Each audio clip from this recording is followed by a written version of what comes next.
bienvenue pour ce nouveau webinaire du pôle éco-conception. Un webinaire un petit peu particulier puisque vous nous connaissez, on a mis un tas de webinaires sur des retours d'expérience, des éco-initiatives, sur des points particuliers, des éco-concepts qui sont des éléments de connaissances qu'on diffuse le plus largement possible. Et là, on va discuter d'une note sur les limites écologiques. Alors, je vais peut-être juste repréciser, le pôle éco-conception, c'est le centre d'expertise, de connaissances sur l'éco-conception et la pensée en cycle de vie. Et on est là pour garantir des produits, des services, des systèmes ou des organisations plus durables par l'intégration de la pensée en cycle de vie. Alors avec moi, je ne suis pas tout seul, je suis très très content, très fier d'accueillir Mélissa Bounois. Alors, Mélissa, bonjour. Bonjour à tous. Bienvenue parmi nous. Alors, bienvenue parmi nous alors, à plusieurs titres, puisque tu as fait ton stage de fin d'études de l'école des mines chez nous. Et voilà, ça s'est tellement mal passé que tu es aujourd'hui une collaboratrice du pôle et spécialisée sur les limites planétaires. Bienvenue à toi. Merci, bonjour à tous. Oui, ça s'est tellement bien passé que j'ai décidé de rester au pôle. Donc, moi, je suis ingénieure environnement de formation et pour mon stage que j'ai effectué au pôle éco-conception, j'ai travaillé sur le lien entre les limites planétaires et l'éco-conception pour voir comment on peut essayer d'intégrer ces limites planétaires dans une démarche d'éco-conception. Et sinon, depuis que je suis arrivée au pôle, je travaille surtout aussi sur les analyses cycle de vie et l'accompagnement d'entreprises dans des démarches d'éco-conception. Vous inquiétez pas, il va aller très très vite ce webinaire vu le flux de notre amie Mélissa, mais voilà, je pense que c'est un petit peu le stress, on va pouvoir y aller. Alors voilà, donc, de toute façon on va peut-être reprendre les choses dans l'ordre, parce que moi c'était pas forcément très clair quand on s'est vu, j'avais une idée un petit peu de ce qu'étaient les limites planétaires, mais j'avais pas fait vraiment d'approfondissement, enfin je comprenais qu'il y a des choses qu'il ne fallait pas dépasser, le carbone et autres. Est-ce que tu peux peut-être revenir, peut-être le faire en plusieurs étapes, le webinaire, peut-être revenir sur ce qu'est les limites planétaires, où est-ce qu'on en est, et puis après, on t'attendra sur des retours d'expérience, et puis surtout, on attend une synthèse, là, qu'est-ce qu'il faut faire. Donc, bon, d'abord, on va tout remettre à plat pour qu'on soit tous au clair, c'est quoi les limites planétaires? Donc, on va du coup parler des limites planétaires pour savoir donc, de quoi on parle et savoir en fait pourquoi elles ont été créées.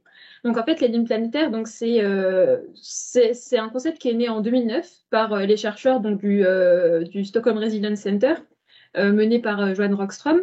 Et en fait, ces chercheurs, leur but, ça a été de définir les processus qui définissent la stabilité de la Terre. Et donc, de par leur travail, ils ont réussi à définir donc 9 limites planétaires qui correspondent à 9 processus donc, desquels la Terre dépend pour rester stable et habitable donc pour les espèces humaines, animales, etc. Donc, dans ces 9 limites, on a deux catégories de limites dans les limites planétaires. On a des limites qui se manifestent. On a un petit problème sur la diapo, mais c'est pas grave, on arrive quand même à lire. On a deux types de limites. On a les limites qui vont se manifester donc à l'échelle planétaire. Donc là, on connaît donc le changement climatique, qui est la limite la plus documentée que vous connaissez sûrement très bien.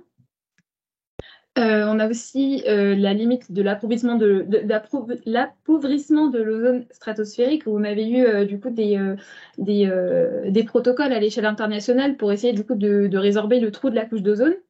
Et en dernier, on a aussi l'acidification des océans.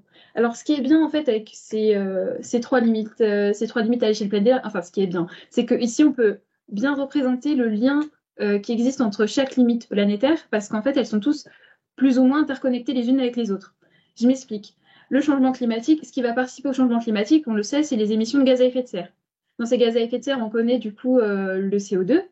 Et ce CO2, en fait, quand il va être beaucoup émis dans l'atmosphère, il va aussi être en contact avec les océans, il va être absorbé dans les océans.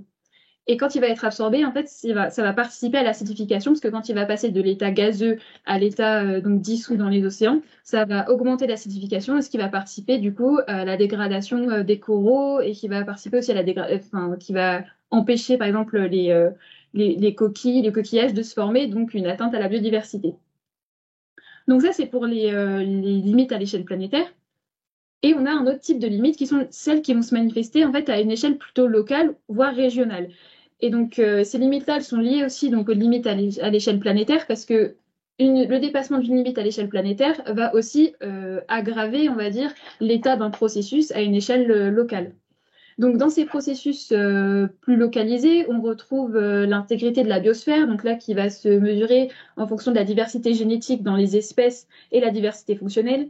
Quand on parle de diversité fonctionnelle, c'est les services rendus en fait par différentes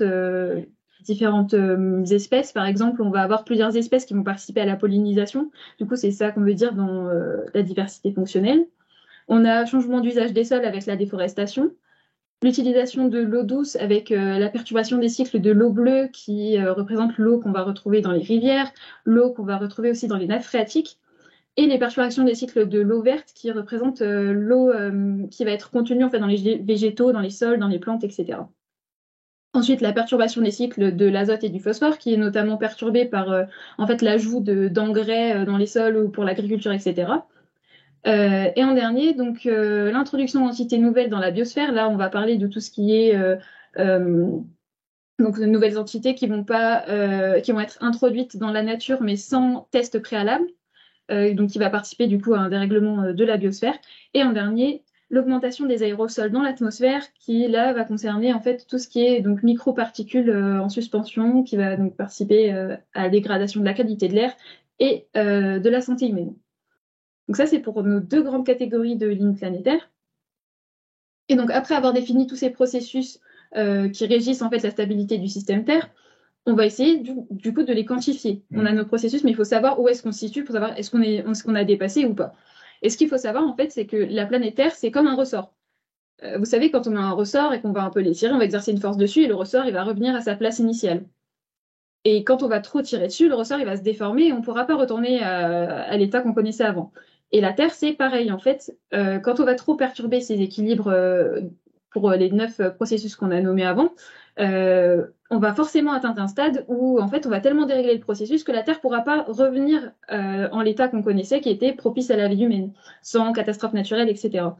Donc, c'est pour ça que les chercheurs ont essayé de quantifier pour savoir où est-ce qu'on va se situer pour pas justement faire à la Terre qu'on va faire un ressort quand on va trop forcer dessus en fait. Ça doit être super compliqué parce que il y a autant de limites planétaires que de modélisation, de modes de calcul, et puis il faut arriver à se projeter. Comment ça s'est géré tout ça? Alors oui, c'est compliqué parce qu'en plus, en fait, ce qu'il faut savoir, c'est que la limite planétaire, elle est difficilement quantifiable avec exactitude en fait. C'est ce point de bascule donc dont on parle quand on parle de limite, il est difficile à calculer précisément. Donc en fait, les chercheurs, ce qu'ils ont décidé de faire, c'est de définir une zone d'incertitude dans laquelle on sait que se trouve la limite. Parce que comme on ne peut pas la définir avec précision, on va se donner un intervalle où on va dire, OK, la limite, on est sûr qu'elle est là-dedans, et on va essayer du coup de s'éloigner de cette zone. Et donc c'est pour ça qu'en fait, vous retrouvez 3 zones quand on vous parle de limite planétaire. On a la zone verte où on est sûr qu'on est loin de la limite et donc pas de danger.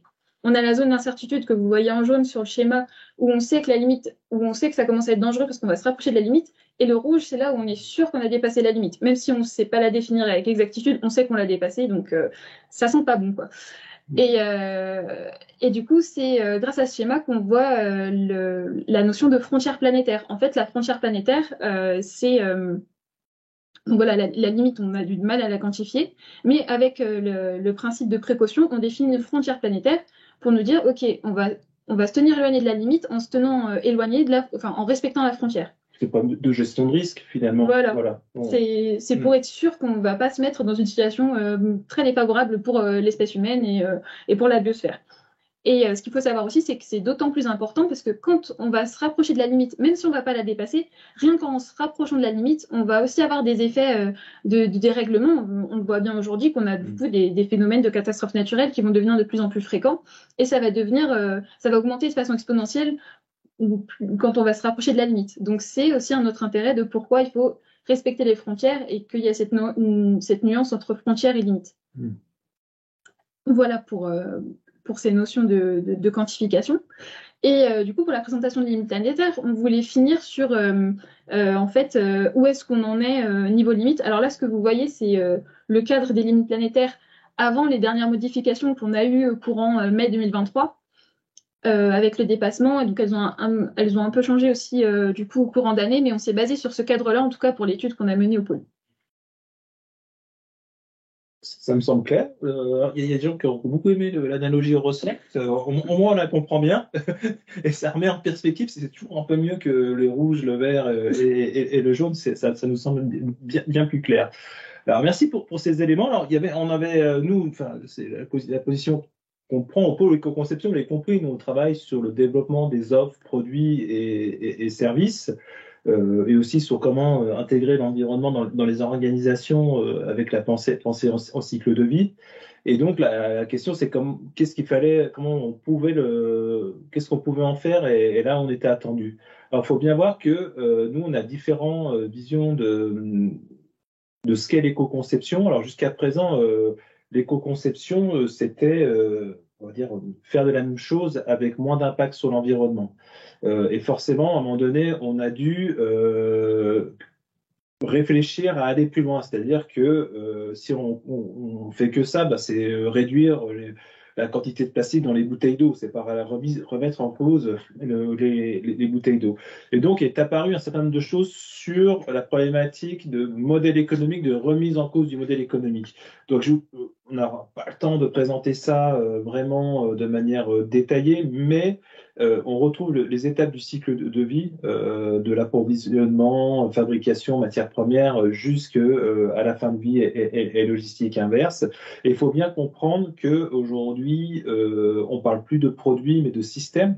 Le système englobant à la fois des produits, mais aussi des services, parce que il y a de plus en plus de numérique, de services associés aux produits. Et donc, la remise en cause du modèle économique, elle se fait selon de manière très très simplifiée, hein, de trois grandes manières. Il y a la circularité, c'est-à-dire recycler, recyclable. Alors, on peut faire l'analogie sur l'agro-sourcé de la même manière. Le deuxième point d'achoppement sur lequel on peut travailler, c'est l'allongement de la durée de vie. Et on l'a vu aujourd'hui sur les nouvelles orientations européennes et les futurs règlements. On veut travailler sur l'allongement de la durée de vie. Ça va être la réparation, la réutilisation et tous ces points-là.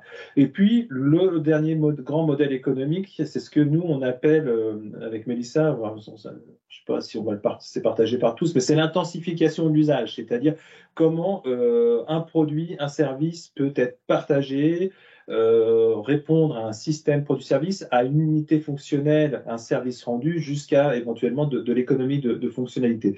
Donc on a ces trois grands schémas de modèles, et chaque orientation de modèle économique, bien entendu, elle va avoir des effets rebonds, c'est-à-dire, voilà, si effectivement vous voulez faire un produit qui est je ne sais pas, partagé, eh vous allez peut-être engager plus de matières premières parce que fonctionnellement, on va avoir des attentes qui vont être un petit peu plus particulières. Et donc, la grosse question qu'on s'est posée à un moment donné, c'est le seuil. C'est-à-dire, à partir de quand on peut définir qu'un produit est éco-conçu? Et c'est là, moi, j'ai challengé Mélissa, c'est de se dire, voilà, nous, on est vachement emmerdés dans l'éco-conception, dans les normes. On dit, voilà, on peut dire que l'entreprise ou le projet a fait l'objet d'une démarche d'éco-conception. Mais ça ne nous donne pas ce moment où est-ce qu'on est allé suffisamment loin. Est-ce que la réponse, le bénéfice client de l'utilisateur est suffisamment important par rapport aux attentes ou la possibilité, la capacité qu'a notre milieu ambiant. Je vais reprendre une analogie, une petite analogie à Maurice Rebex qu'on a fait intervenir quelquefois, le milieu ambiant, pour pas dire l'environnement, dans lequel on est.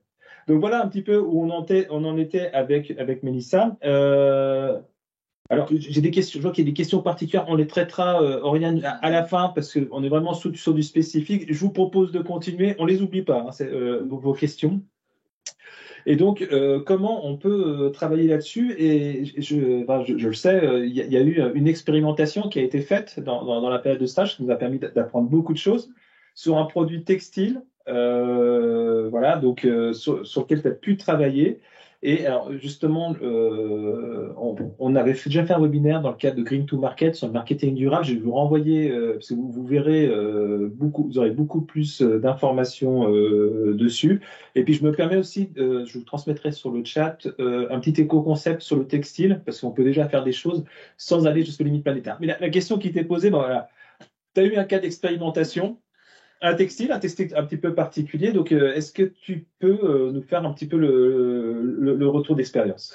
Alors, du coup, pour vous présenter le produit sur lequel du coup j'ai pu mener l'expérimentation, donc en fait c'est une robe made in France de la marque Laurence Glorieux. Et c'est une robe qui a un processus de fabrication qui cherche à être très local avec des matières comme du coup la laine de mouton mérinos qui est un produit de bonne qualité, donc produit en France, etc. Donc, c'est sur ce produit-là que j'ai pu travailler dans le cadre d'un projet Premier pas d'éco-conception pour la première évaluation environnementale en fait, du produit. Et donc, on a cherché à savoir si l'impact de cette robe était, on va dire, en accord avec les lignes planétaires, pour savoir est-ce qu'en fait cette robe, elle respecte les lignes planétaires ou pas.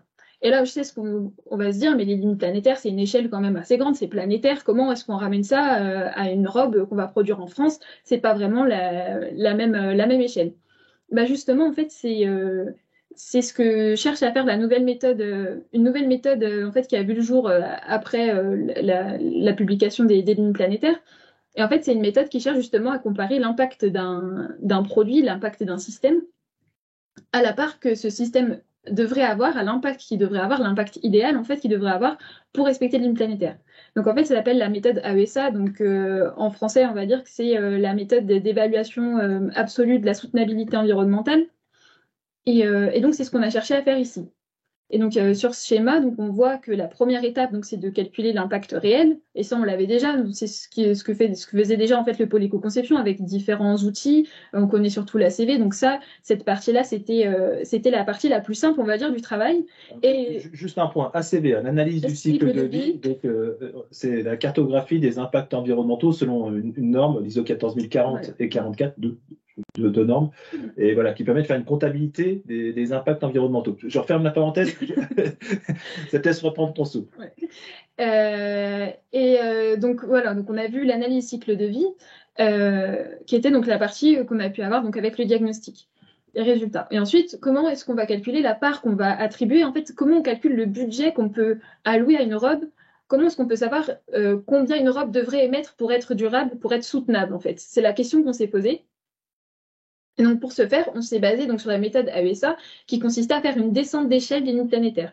C'est-à-dire qu'on... Allez, accrochez-vous, parce que moi, j'ai eu un peu de mal. Donc, s'il y a un moment, il faut tenir, c'est là. Là, oui, c'est le moment important. Alors, donc pour vous expliquer, donc le cadre des lignes planétaires, c'est quelque chose donc à l'échelle globale, on a un espace de fonctionnement sûr pour l'ensemble de la population. On doit en fait tous se partager les ressources de la planète et ce que la planète nous permet d'émettre, nous permet de polluer entre guillemets, parce que la planète a une certaine résilience et on peut avoir une certaine quantité de pollution, on va dire autorisée, qui fait qu'on ne ferait pas sortir la Terre de son état stable.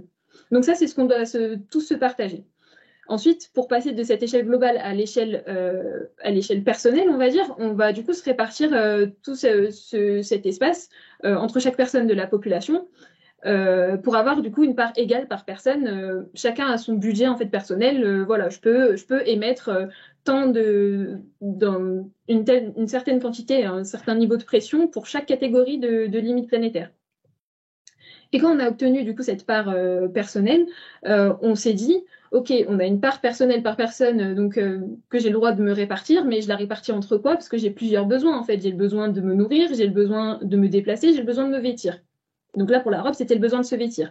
Donc, on a émis l'hypothèse où on s'est dit, OK, les émissions du secteur textile, c'était 6,7% des émissions de gaz à effet de serre mondiales. Donc, on va dire que mon budget pour m'habiller, ça va être 6,7% de mon budget total de ce que j'ai le droit, de mon reste à émettre, en fait. Donc, ensuite, donc là, on a obtenu du coup un budget pour tous les vêtements qu'on a pour le besoin de se vêtir à ce stade-là. Bien d'accord. En fait, là, c'est une hypothèse parce que, en fait, à date, les AESA ne sont pas suffisamment avancés pour donner, on va dire, ces grandes frontières de quel service, quelle allocation de services par personne sont nécessaires. Donc, il a fallu trancher pour pouvoir avancer.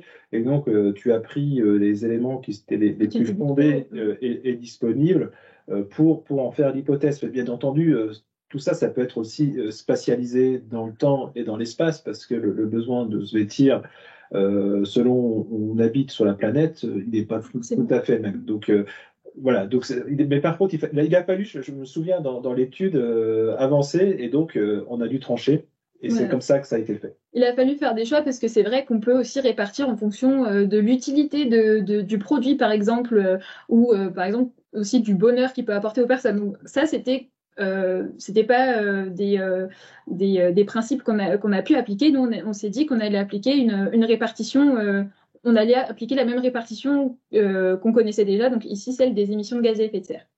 Donc à ce stade-là, on a notre budget pour tous les habits de notre garde-robe en fait. Ensuite, l'idée, ça va être de passer donc de ce budget à toute la garde-robe à encore faire une descente d'échelle et à prendre que la robe Laurence Glorieux qu'on avait évaluée juste avant. Donc, dans mon budget, on est d'accord que si j'ai beaucoup de vêtements ou si j'en ai peu, mon budget par habit, il sera plus ou moins important. Si j'ai pas beaucoup de vêtements, on peut se dire que ma robe, elle peut plus polluer parce qu'en fait, j'ai plus de budget et comme j'en ai pas beaucoup, je peux me permettre. Si j'ai beaucoup d'habits, par contre, il va falloir que mon budget, je le dépense pour chaque habit de ma garde-robe. Je vais avoir une plus petite part à dépenser, en fait, parce que j'en ai beaucoup. Donc, c'est un peu cet arbitrage-là qu'il faut faire. Et nous, pour représenter ça, on s'est dit qu'on allait prendre du coup, des garde-robes plus ou moins remplis et, euh, et de se dire, OK, en fonction de si on a beaucoup de vêtements ou pas, comment est-ce qu'on peut définir si la robe, elle est durable? Alors, je pense qu'on va prendre une petite pause parce que c'est pas évident. Tu peux revenir à la diapo d'avant parce qu'on a quand même des questions et je les comprends. On nous dit, bah ouais, 7% des émissions de gaz à effet de serre au niveau mondial, à quoi ça correspond? L'impact du textile, il est énorme. Donc, bien expliquer, moi, ce que j'ai compris, c'est que c'est juste pour avoir une répartition du Voilà. budget. L'idée, c'est pas le seuil. C'est de dire, bah, si j'avais, mais tu me corriges, hein, c'est bien pour définir quelle est la part dans l'impact environnemental de la partie textile par rapport aux autres activités, Oui. se nourrir, se loger, etc. Et que on est bien là-dessus, hein. Ouais, en fait, on a pris du coup cette répartition, mais parmi tout un tas d'activités. Et du coup, d'après l'étude, en fait, le textile, c'était 6,7% des émissions parmi un tas d'activités dans le monde. Et du coup, on a juste voulu réappliquer cette répartition à la façon dont une personne lambda allait en fait dépenser son budget habit, si vous voulez. Après, la question du seuil de budget, on va la traiter après. L'idée, c'est pas de dire on va polluer un max et il faut pas dépasser 7% pour le textile, mais c'était d'avoir la répartition par rapport aux besoins spécifiques des habitants. Et donc là, c'est ce que tu appelles une première descente. Alors, c'est pour ça qu'on a mis les sweats de ski, hein. On fait de la descente aujourd'hui. Et la deuxième partie, c'est comment arriver juste parce que s'habiller, c'est quelque chose de général, et comment on l'applique à un device, à un produit, à une robe. Un produit Voilà. spécifique. Pour l'expliquer peut-être autrement, c'est qu'en fait, quand on a le budget pour s'habiller, on va essayer de voir comment varie ce budget du coup en fonction de si ma garde-robe elle est remplie ou pas. Parce que comme on a vu, un même vêtement dans une garde-robe remplie ou dans une garde-robe où on va dire sobre, il aura plus ou moins de budget. Et donc c'est comme ça qu'on a réussi à faire des hypothèses où on s'est dit si je porte un vêtement par jour, ça me fait 365 tenues. Et au contraire, si j'ai une garde-robe sobre, si j'ai entre 2 et 3 tenues, c'est que je porte une tenue 180 jours par an. Et du coup, là, ce qu'on a voulu se dire, c'est, mais en fait, combien de jours par an je dois porter ma robe pour me dire, OK, là, elle est durable. C'était ça, du coup, la question qu'on s'est posée finalement au fur et à mesure qu'on a réalisé l'analyse absolue de la soutenabilité. Et en appliquant, du coup, ce paramètre-là, on est arrivé à la conclusion que la robe, elle devait être utilisée 38 fois par an pour qu'on puisse dire qu'elle respecte les limites planétaires. Ah, peut-être là, faut expliquer, parce que comment on arrive à un moment donné à la répartition du textile par rapport aux autres besoins humains, de manière générale à l'échelle planétaire, parce que c'est là-dessus que on l'a traité, à un nombre d'usages par la personne du produit, en sachant qu'elle a d'autres choses dans la garde-robe. Je pense qu'il faut qu'on on en vienne un peu, c'est pas forcément super évident. Je vais essayer d'être le plus simple possible. On a considéré notre robe Laurence Glorieux dans une garde-robe. en fonction de si c'est rempli ou pas, on va plus ou moins utiliser les vêtements. Donc en fait, ce qu'on a utilisé comme données, c'est la fréquence d'utilisation, qui est reliée du coup au fait, enfin au remplissage de ma garde-robe. Donc c'est grâce à cette fréquence d'utilisation qu'on a mis dans nos calculs qu'on a pu aboutir à la fréquence de 38 fois par an. C'est juste qu'on a traduit le remplissage de la garde-robe en fréquence d'utilisation en se disant on va faire l'hypothèse que chaque habit est porté autant de fois dans l'année en fait. Parce que c'est un budget annuel. La répartition d'espace de fonctionnement sûr, la répartition de mon budget, de mon reste à émettre, c'est un budget annuel. Et donc c'est pour ça qu'on est parti sur la fréquence d'utilisation sur une année de l'habit pour savoir à quel taux je dois l'utiliser, combien je dois avoir de vêtements en fait pour être sûr que l'utilisation de ma robe elle dépasse pas mon budget. Ok. Alors, en plus, on est dans un cas particulier où on est dans une robe qui se met 4 saisons de mémoire. Voilà. Donc, on peut imaginer que c'est encore plus complexe si c'est une robe d'été pour faire ces éléments-là. Et alors, juste, je trouve que la question est très bonne. Excuse-moi, je te coupe. Mais comme je sais que c'est un point important et que c'est là où il y a beaucoup d'hypothèses et c'est là où il va falloir approfondir derrière. 38 fois, mais combien de fois 38 fois? Alors ça, du coup, ça dépendait de nos hypothèses pendant l'analyse du cycle de vie. Parce que du coup, nous, on a pris une durée de vie de 5 ans. Donc là, le budget, c'est 38 fois par an pendant toute la durée de vie de la robe, donc 5 ans, pendant 5 ans en fait. Donc on est bien d'accord qu'il y a un croisement entre l'étude ACV et la projection sur les AESA. Voilà, forcément, du coup, ma conclusion, elle va aussi dépendre des hypothèses que j'ai faites quand j'ai évalué les impacts de la robe.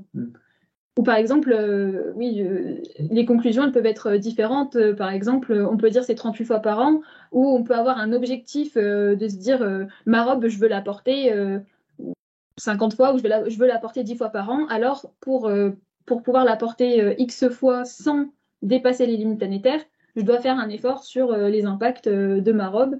On peut essayer de gérer un peu soit on va agir sur, on part d'un budget et du coup on doit essayer de faire en sorte que l'impact de ma robe respecte le budget.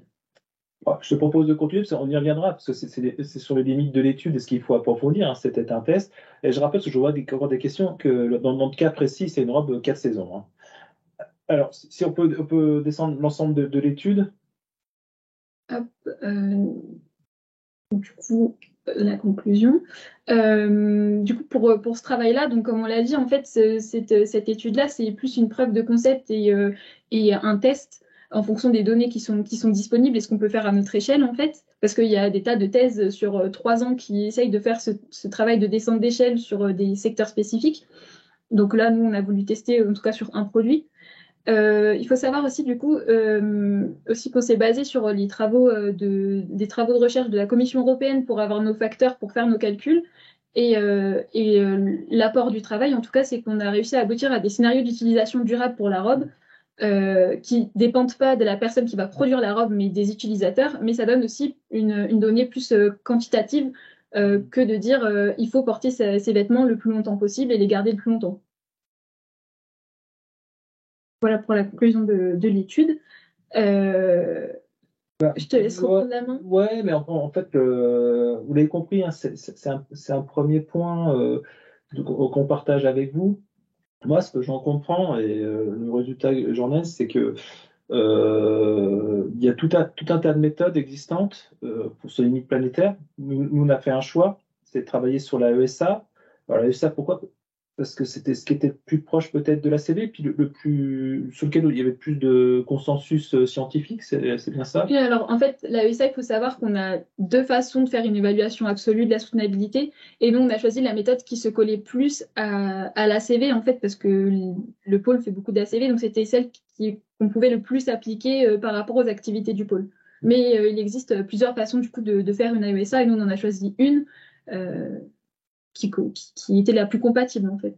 Et on est bien sur du multicritère. C'est vrai qu'on a choisi l'indicateur carbone dans l'exemple pour faire la répartition parce que c'était la donnée qui était la plus proche, mais on est bien sur du multicritère. Et je crois me souvenir qu'à un moment donné, on pilote l'ensemble des impacts environnementaux, des limites associées. sur la base. Alors je sais que même les profs de l'école des mines ont eu un peu du mal sur cette partie-là parce qu'elle n'est pas super évidente. En regardant l'impact maximum, où est-ce qu'il se situait, on pilote cet indicateur-là et on vérifie les transferts de pollution sur les autres limites planétaires. On est bien sur du multicritère. Hein. En fait, l'idée, c'est de se dire, du coup, sur tous les critères d'impact qu'on avait calculés pour la robe, c'était de se dire, je trouve une fréquence d'utilisation qui me fait respecter toutes les limites. Donc, il fallait regarder, du coup, laquelle était la plus éloignée et sur laquelle il fallait travailler pour assurer le respect de toutes les limites planétaires. Alors, avant de passer à approfondir le jeu de questions-réponses, quelle synthèse t'en fais? Où est-ce qu'on en est aujourd'hui? Parce on voit bien qu'on est sur de l'exploratoire. Et Doudou, d'ailleurs, je reconnais tout un paquet d'experts qui posent des questions et je les en remercie d'être là. À ton avis, voilà, qu'est-ce que ta conclusion, la grande image, grosso modo, tu as travaillé limite planétaire, tu as fait le choix de la ESA, tu as travaillé pour voir comment l'intégrer avec les méthodes d'ACV, qui a tout un tas d'hypothèses. Tu as descendu ça sur un cas d'étude voilà, qui était le textile. Pourquoi pas, c'était pas si mal parce que c'est quelque chose qui est assez étayé, parce que l'affichage environnemental, il y a un certain nombre de choix d'indicateurs bientôt sur lesquels on a un consensus. Mais où est-ce qu'on en est, toi? Qu'est-ce qui manque aujourd'hui pour vraiment le déployer? Et puis, ma petite question d'après, c'est le gars pour arriver à dire comment on pourrait l'intégrer pour définir un produit éco-conçu. Voilà. Si tu veux dire où on en est. Rien que ça. Un peu large, je peux aller tellement vite. Moi, l'avis que j'ai du coup sur cette nouvelle méthode, c'est que déjà, elle dépend grandement du secteur dans lequel on l'applique, parce que forcément, en fonction du secteur, on n'aura pas à disposition le même type de données. Et aussi, elle dépend des données, par exemple, pour moi, mon secteur textile, où j'avais la donnée des émissions de gaz à effet de serre mondiales, j'ai cherché une répartition sur d'autres limites planétaires et je les ai pas trouvées. Et c'est pour ça qu'on a choisi d'appliquer cette même répartition partout. Donc, il y a aussi un travail à faire sur la mise à disposition de données pour, pour faire les calculs et aussi des données pour appliquer d'autres principes de partage, comme on avait mentionné avant. Je pense que c'est super important, ces principes de partage. Il y a eu pas mal de questions. Alors, c'est vrai que nous, on a fait l'exemple un petit peu au forceps. Mais moi, j'ai compris qu'il y avait un truc politique à un moment donné. Alors, j'ai vu passer l'ONU, etc. Il nous manque quelque chose. C'est à quoi on a droit. Ouais, ça manque en fait de discussion parce que forcément, comme on doit tous se répartir ce que la planète a à nous offrir, en fait, il faut forcément avoir des discussions entre les habitants de chaque pays et en fonction de ce que chacun a besoin, etc. Et c'est aussi un peu en lien avec le donut. Vous savez, où on a en fait un palier social et des limites planétaires à respecter. Et il faut du coup pouvoir s'assurer qu'un maximum de personnes, enfin, en tout cas que toutes les personnes puissent avoir accès à ce palier social en respectant les limites planétaires. Et forcément, c'est en fait une discussion à avoir à l'échelle internationale. Nous, on a appliqué du coup des hypothèses pour le faire à notre échelle, mais il n'y a pas de consensus sur toutes les études qui sortent sur la ESA. En fait, vous avez différents principes de partage qui sont appliqués, et ça va dépendre de la vision de l'entreprise qui fait l'étude AESA, ça va dépendre des données disponibles.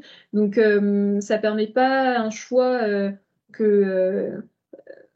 purement basé sur OK, tel principe de partage est le meilleur, entre guillemets, parce que déjà, il n'y a pas de principe qui est meilleur que l'autre, c'est qu'on les justifie différemment.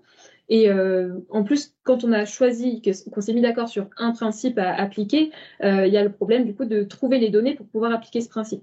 Donc ça déjà, c'est une des pistes sur lesquelles du coup les chercheurs travaillent actuellement pour améliorer l'AESA. Alors, en tout cas, moi j'ai vu, tu peux me confirmer ou pas, que la recherche se consolide un petit peu dessus. Alors en France, on n'est peut-être pas forcément les meilleurs, mais on voit au DTU, à Delft ou à Amsterdam qu'il y a beaucoup de. Je crois qu'il y a même un institut qui est en train de se créer sur ces questions-là. Au Danemark, ils ont un institut du coup sur la soutenabilité absolue et leurs travaux sont clairement du coup dirigés et centrés sur cette question. Ok. Alors la suite, c'est quoi, toi? La suite. Parce que là, voilà, grosso modo, tu as fait un état de l'art. Tu as fait une expérimentation donc, qui fait l'objet, alors pas d'une note scientifique et d'une note qui sera diffusé auprès des adhérents du pôle. Donc, d'ailleurs, j'en profite pour vous dire qu'on fait de l'appel à cotisation pour l'année 2024 si vous voulez pouvoir bénéficier de cette note. On sera très heureux de vous compter parmi nos membres. Mais la suite, voilà, on voit qu'il y a plein de choses qui sont en suspens. On voit plein de questions. Un nombre de questions. On verra ce on peut y répondre, mais on ne répondra sans doute pas tout là, parce que nous, comme on l'expliquait, on est dans l'expérimentation. L'objectif, c'était de voir un petit peu là où on en était. Et toi, la suite? Pour moi, la suite, ce serait du coup d'essayer de creuser vers comment essayer d'accompagner les entreprises pour tendre vers plus de soutenabilité. Et du coup, en essayant d'intégrer les lignes planétaires. Alors après, comment, c'est à discuter et c'est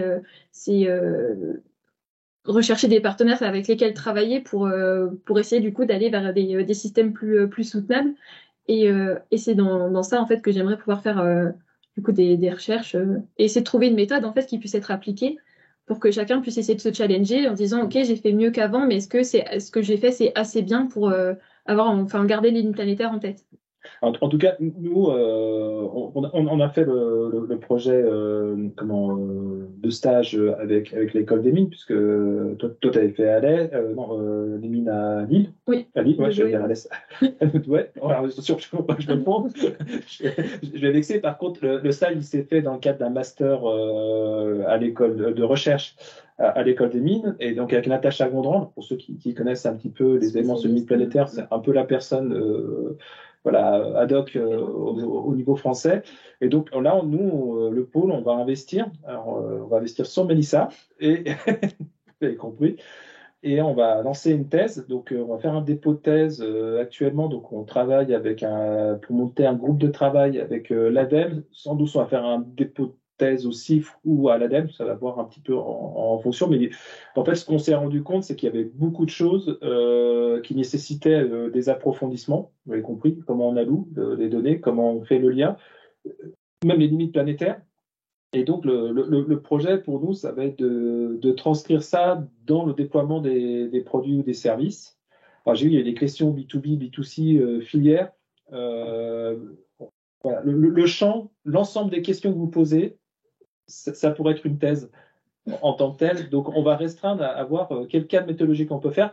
Et ce qu'on cherche aujourd'hui, c'est des entreprises d'une certaine filière, ça peut être le textile ou autre, qui souhaiteraient s'associer avec nous. C'est pas de l'argent qu'on cherche, c'est du temps et l'accès aux données pour justement faire une expérimentation bien plus large et bien plus étayée.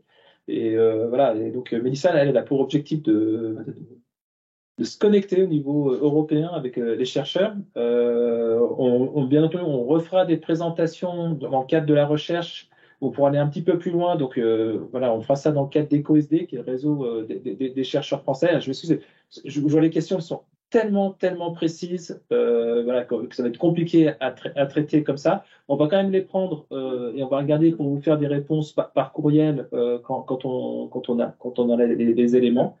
Voilà, pour nous, c'était une découverte. Donc, on est content du résultat. On est inquiet de la somme de travail qui reste à faire et de l'ensemble des choses qui sont réalisées. Alors, moi, j'avais quelques petits mots à vous dire avant. Oui, alors juste pour vous rappeler que pour l'éco-conception, on lance des formations. Donc, il y a une formation sur Inspiration, si tu peux faire la diapo d'après. Donc, Inspiration, c'est un jeu de sensibilisation sur l'éco-conception. J'ai vu qu'il y avait Christophe Robin qui était là. C'est un fabuleux animateur sur la région Aquitaine. Voilà, donc si vous voulez vous former pour animer ça. Et puis, petit secret que j'ouvre à vous, la fresque de l'éco-conception, qui est un partenariat Ginkgo 21, EVA et pour l'éco-conception, est finalisée et commence à être déployée. Dès que j'ai plus d'informations, je vous tiens au courant. L'autre date, c'est le lancement de la formation certifiante. Je ne sais pas s'il y avait un truc, je ne sais pas si ça se lance, c'est pas grave autrement. Si. Voilà, on a plein de vidéos maintenant, on en profite. Donc pour tous ceux qui voudraient devenir animateurs éco-conception avec une certification du pôle, je vous invite à vous connecter auprès de Sacha Je vais dire Sacha Gounouard, Sacha Conrad. Et je m'aperçois que j'ai oublié de vous envoyer des éléments que je vous enverrai après. Donc là, c'est une certification de compétences. C'est 7 jours de formation. Vous présentez devant un jury votre projet et on vous donne une certification animateur éco-conception.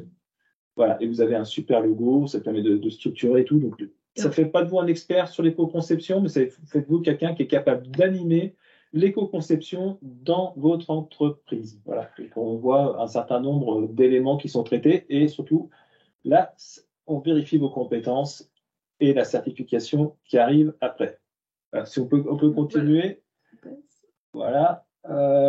Sur les autres dates, on fait toujours les formations, les modules en ligne pour ceux qui n'auront pas forcément le temps de rentrer dans des formations aussi complexes. Bien entendu, les éditions, on a un petit truc, on va sortir un livre, mais j'en dis pas plus, sur l'éco-conception en 2024, d'abord pour nos adhérents et on le diffusera plus largement. Donc vous avez des bouquins sur le service, sur le marketing et autres. Et voilà, il y avait un dernier point, je crois, suivant. Et demain, si vous n'avez pas pris note, sachez qu'il y a un webinaire sur l'agroalimentaire. Donc, c'est notre spécialiste agroalimentaire, Louise Gibert, qui le fera. Je vous mets dans le chat l'invitation si ça vous intéresse. Et là, pour le coup, c'est un document qui sera public. Ce sera un 10 pages sur comment intégrer l'éco-conception dans l'alimentaire. Et on reviendra sur la problématique de l'ACV, puisque c'est quelque chose qui n'est pas forcément super simple pour piloter les projets d'éco-conception en agroalimentaire. Donc voilà, sur les grands... je vous le mets dans le chat. On arrive un peu à la conclusion. Je suis désolé, on va sans doute couper le webinaire. Moi, je voulais vraiment féliciter Mélissa sur le projet. Vous avez compris que c'est un projet complexe. La note, elle est en cours de mise en page, donc elle sera distribuée aux adhérents d'ici la fin de l'année ou tout début d'année 2024. Prochain rendez-vous, on verra avec Dominique Millet, on en avait déjà parlé pour avoir une présentation plus scientifique sur justement, on pourra discuter un peu, j'ai vu qu'il y avait Jean-Sel qui était là, on pourra éventuellement s'y retrouver. On pourra rentrer un peu plus dans les détails sur les questions qui étaient tellement précises, je pense que ce n'était pas forcément l'objet pour une première découverte. Et puis, on vous attend, vous, entreprise, si vous êtes motivé, à contacter Mélissa, on vous enverra ses coordonnées si vous voulez vous inscrire dans le projet de thèse pour un démarrage en 2024 sur 3 ans, sur expérimenter l'éco-conception dans les... ça n'allait pas trop du tout. Non, mais on va travailler sur le flux. Hein. Je pense qu'il y avait un petit point de stress. J'étais super contente, mais elle était un peu stressée quand elle a vu le nombre de personnes inscrites. Et donc, l'idée, c'est de vous retrouver. Et de toute façon, on vous informera. Je pense qu'on refera des webinaires sur des points plus particuliers, justement, de l'éco-conception des limites planétaires sur l'année 2024. Parce qu'il y a autant de questions, comme je le dis, qui étaient là, autant de discussions ou de projets de recherche. Un petit mot de la fin, Mélissa? Déjà, merci pour vos retours. Et j'ai vu certaines questions passer je pourrais aussi vous faire un retour par mail pour vous expliquer plus les choix qui ont été faits, etc. et pourquoi ils ont été faits. Et voilà. Et moi, j'attends que mon téléphone sonne pour discuter avec vous. Je suis ouverte et je suis motivée pour la suite. Voilà. Voilà. Bon.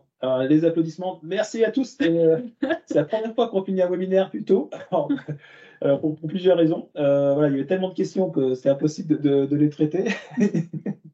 Mais voilà, on va y répondre. Merci pour votre présence, votre confiance. Demain, webinaire sur l'alimentaire. L'année prochaine, on relance aussi des webinaires. On sera en pleine période de sport d'hiver. On fera un petit retour d'expérience sur Rossignol. Des projets d'éco-conception ski, ce qui n'est pas forcément super simple, un composite, bois, des produits pas recyclables jusqu'à présent. Ils vous diront où ils en sont sur ces projets. Je vous dis à bientôt et je vous souhaite de bonnes fêtes à tous.